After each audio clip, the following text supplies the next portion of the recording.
Hello my dear foodies, welcome to வீட்டு சமையல். இன்றைக்கி நம்ம கொடு மில்லட் கிச்சடி தான் எப்படி பண்ணுறதுன்னு பார்க்க போகிறோம். கொடு மில்லட்னா ஒன்றும் இல்லை, வரகு. இப்போ வரகை வச்சு நம்ம எப்படி கிச்சடி பண்ணுறதுன்னு பார்க்கலாம் வாங்க. அதுக்கான இன்க்ரீடியன்ஸ் கொடுத்துருக்கேன், பார்த்துக்கோங்க. நம்ம மில்லட்ஸை வாரத்தில் ஒரு 2-3 தடவை ஆட் பண்ணிக்கிட்டோம்னா நம்ம ஹெல்த்துக்கு ரொம்ப நல்லது. இப்போ வரகை 30 நிமிஷம், அரை மணி நேரம் ஊற வச்சு எடுத்துக்கலாம். எந்த மில்லட்ஸ் எடுத்தாலும் அதை மினிமம் ½ அன் ஹவராவது ஊற வச்சு எடுத்துக்கோங்க.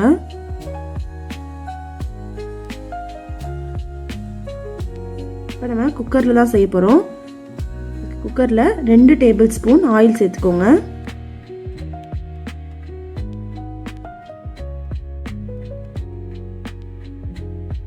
½ டீஸ்பூன் கடுகு ஆட் பண்ணிக்கலாம். 1 டீஸ்பூன் கடலைப்பருப்பு. இது ரெண்டும் நல்லா பொரிஞ்சு வரட்டும்.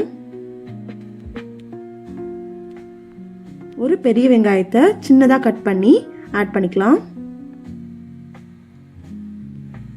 வெங்காயம் நல்லா வதங்கட்டும்.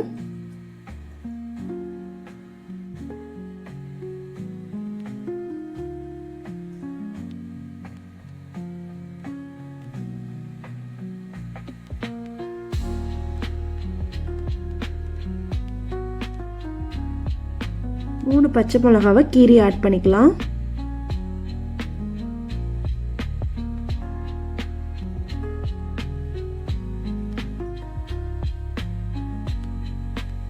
சின்ன துண்டை இஞ்சி கட் பண்ணி ஆட் பண்ணிக்கலாம்.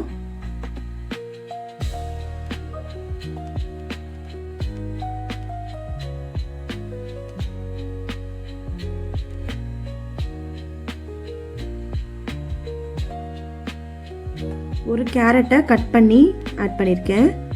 உங்கள் இஷ்டம், வெஜிடபிள்ஸ் எவ்வளோ வேணால் சேர்த்துக்கலாம் நீங்கள். நான் ஒரு பெரிய கேரட்டை கட் பண்ணி ஆட் பண்ணியிருக்கேன்.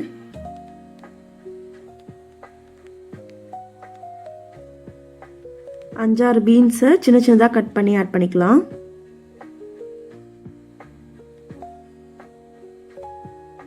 பச்சை பட்டாணி ஒரு கப்பை ஆட் பண்ணிக்கலாம். இப்போ எல்லாத்தையும் நல்லா வதக்கி விடுங்க. நல்லா வதங்கி வரட்டும்.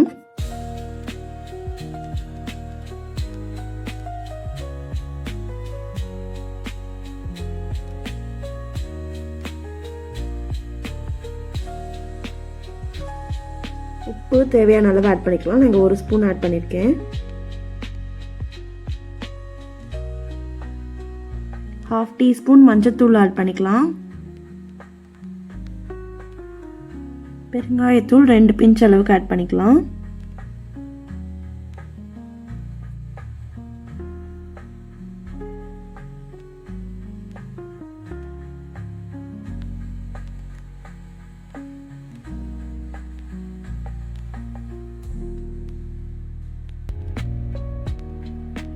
கருவேப்பிலை ஒரு கைப்பிடி அளவு.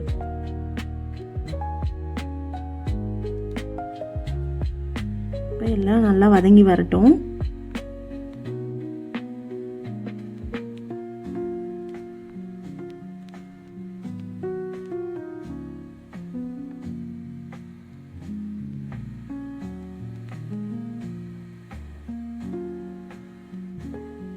இப்போ ஊற வச்சிருக்க வரகை தண்ணி வடிகட்டி ஆட் பண்ணிக்கலாம்.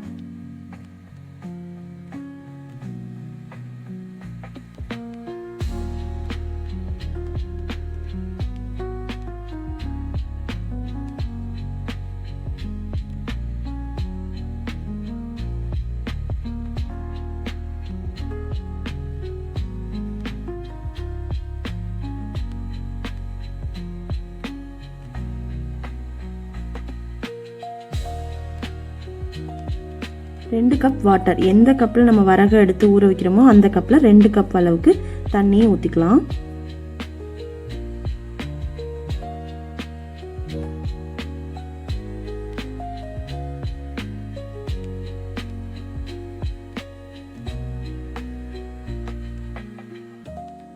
தண்ணியில் முழுகிற மாதிரி எல்லாத்தையும் ஒரு தடவை மிக்ஸ் பண்ணி விட்டுக்கலாம்.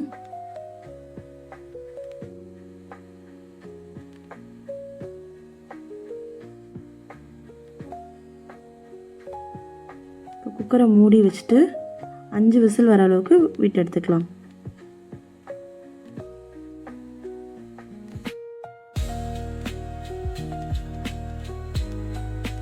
அஞ்சு விசில் வந்துருச்சு.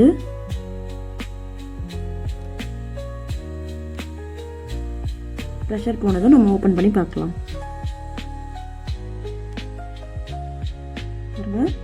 வரகு கிச்சடி சூப்பராக ரெடி ஆயிடுச்சு. இப்போ இதில் 1 டேபிள் ஸ்பூன் நெய்யை ஊற்றி கிளறி விட்டுக்கலாம்.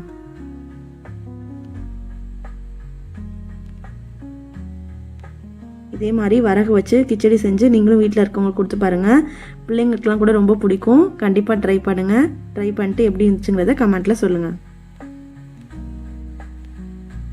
இந்த ரெசிபி உங்களுக்கு பிடிச்சிருந்துச்சுன்னா லைக் பண்ணுங்கள், சப்ஸ்கிரைப் பண்ணுங்கள், பக்கத்தில் இருக்க பெல் பட்டனை கிளிக் பண்ணிக்கோங்க. அப்போ தான் நான் போடுற எல்லா ரெசிபீஸும் உங்களுக்கு நோட்டிஃபிகேஷனில் வரும். இதே மாதிரி ஒரு நல்ல ரெசிபியோடு சந்திக்கலாம்.